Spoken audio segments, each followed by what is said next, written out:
ذکر همیشه کوئ. په ورځ شپه ناسته ولاړه کې په خاص توګه په دې 5 وختو کې د سهار د لمانځه ټیم، ماپښین، مازدیګر، ماښام، ماخستن او خوراک و څښاک و هر کار د خدای په نامه، د خدای په ذکر سره شروع کوئ. بیا به پر هغه ستا پر عادي کار چې خوراک دی، خوب دی، په دې به هم تا ته الله ثواب درکوي. او په داسې کولو باندې به ته د الله د دوستانو څخه وګرځېږي. ته چې هر کله ذکر کوې، فاذکرونی اذکرکم، د الله په سپېڅلي کلام کې در سره د لوی رب دا وعده ده چې زه تا یادوم، ته ما یادوه. بیا څه سوي دي چې موږ خپل رب نه یادوو؟ همیشه د الله ذکر کوه تر څو الله پاک هم تا یادوي ستا د حاجتو په پوره کولو، تر څو تا یادوي ستا د دعاو د ضرورتونو په قبلولو. څه په موږ سوي دي چې په دې خبرو زموږ سر نه خلاصېږي؟ په پټه دعا او ذکر کوه، پاک بسې له ګناه څخه. دعا یو له مهمو عباداتو څخه دی، بلکې د عباداتو روح دی، لکه ستا دا سا او روح ای انسانه چې دا روح درنه وځي بیا ته چی شي پاته. نو الله پاک په دې پټ ذکر، په دې دعاو هم د ګناه صفا کې، هم به د عبادت هم به د ثواب او هم به د دې په وجه د خدای دوستي او ملاقات او دید کاته نصیب شي.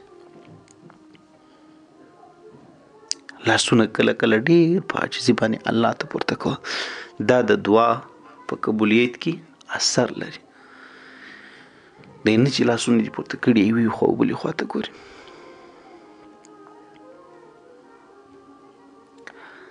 همدارنګه زیات اثر د دعا په قبولیت کې هغه د حلالو خوراک دی، د حلالو کپړو اغوستل دي او د درواغو د غیبت څخه د ځان ساتل دي. که ته غواړې چې زما دا خدای مې یاد کړي نو غیبت بیا مه کوه ظالمه. که ته وایې چې دعا مې قبوله سي نو اور اوبه کله سره یو ځای کېږي. زه بیا دا وایم چې څه وجه ده چې زموږ په دې خبرو سر نه خلاصېږي.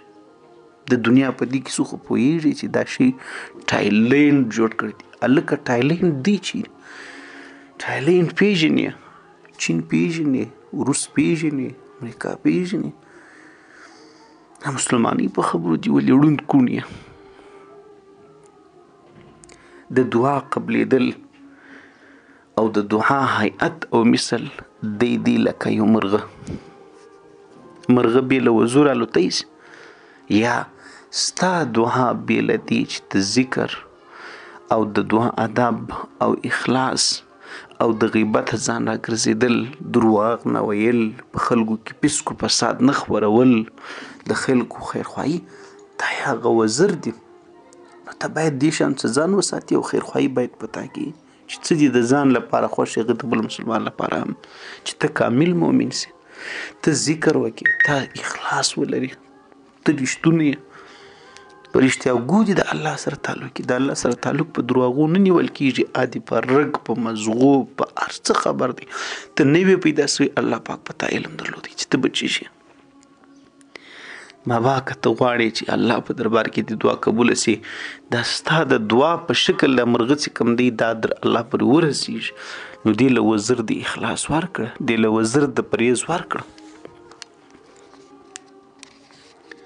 کله چې ته دعا کوې نو درود شریف د الله په ناز ولې مخکې او وروسته په دواړو حالتو کې وایه. په دې سره به ستا دعا قبوله سي د الله په دربار کې. الله ته خپل حبیب ډېر ګران دی، نو د هغو درود دا قبلیږي نه رد کېږي.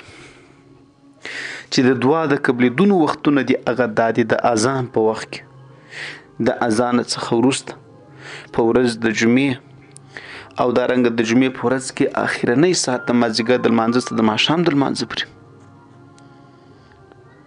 د اقامت او د اذان په مابینځ کې، د شپې په نیمایي په اخرنۍ حصه کې، او داسې ټول عمر، او داسې د روژه مات په ټیم کې، او دارنګه چې یو حاجت دی، یعنې ته ذکر وکړې، لمونځ وکړې، دغه څه وروسته او حاجت دی وي، اوس د مفلسۍ څخه د ایسته کېدلو دعا الله ته وکړه. دغه وخت کې د دعا د اسم اعظم ښه قبلېږي.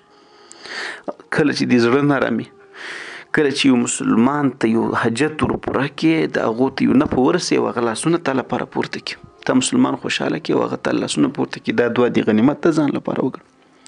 چې قرآن کریم ختم کړي، چې په کعبه شریف دې سترګې وموښلېږي، چې حج وکړي او چې ډېر خلک سره یوځای سوي دعا کوي، ته هم دعا پکې وکړه. کیدای شي په دې خلکو کې یو الله ته محبوب وي، د دې ټول د وجې به ستا هم دعا قبوله شي. په شپه د برات کې، په دې ښو ټولو شپو کې، د روژې په میاشت په ورځو شپو کې، شب قدر په شپه کې، د اخترو په شپو کې، د رجب په اولنۍ میاشت کې په شپه کې، کله چې د کافرانو سره د جنگ صفونه ولاړ او حمله پر کېږي، په دې ټیم کې چې فرضي عمل الله ته وکړي ادا یې کړي، لمونځ دی، زکات دی، روژه د پلان دی او د مسافر د څه دعا غواړه، د یو نیک سړي څه دعا د ځان لپاره غواړه، د مریض څه ځان لپاره دعا غواړه، د مور پلار څه په خاصه توګه د ځان لپاره دعا غواړه، د دې دعا ستا پاکي ډېره د خیره ډکه وي، ولو که دې ګناهګارانې لا هم دعا ستا پاکي قبلیږي. بس الله دې د دې خبرو سره موږ ته موافق کړي. اللهم وفقنا للدعاء بهذه الأوقات واختم لنا بالخير والسعادة وبشارة من الإيمان، آمين يا رب العالمين.